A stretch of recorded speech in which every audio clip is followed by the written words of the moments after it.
তিনি গোল করেননি, নামের পাশে নেই একটা অ্যাসিস্টও। তবে দিন শেষে স্পেনের সেরা খেলোয়াড় তিনি। গোল না করেও যে পুরো ম্যাচের লাগাম লামিন ইয়ামাল রেখেছেন নিজের পায়েই। অবিশ্বাস্য নিয়ন্ত্রণ, গতি, ড্রিবল এসব যেন আরও একবার প্রমাণ রেখে গেল কেন ইয়ামাল একটু বিশেষ।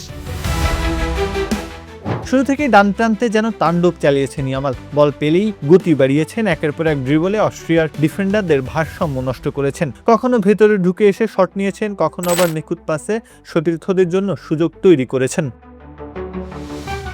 গোল না পাওয়ার আক্ষেপ অবশ্য থাকতেই পারে, কারণ সুযোগের তো আর কোনো অভাব ছিল না। পুরো ম্যাচে 6টি শট নিয়েছেন ইয়ামাল, যার 4টি ছিল লক্ষ্য। নিউ রিফ্রেশিং টেস্টে চিয়ার আপের নিউ রিফ্রেশিং টেস্ট এতটাই বেটার যে মন বলে চিয়ার আপ।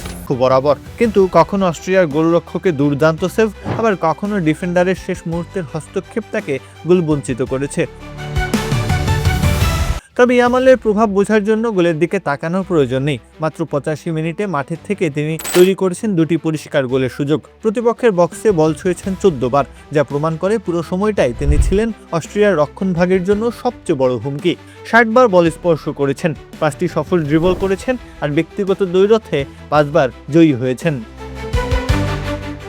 ম্যাচ সেরা হওয়ার সমস্ত গুণই 85 মিনিটে রপ্ত করেছেন। পুরস্কারও মিলেছে।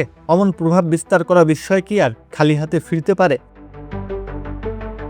প্রত্যহ কাব্য, খেলা 71।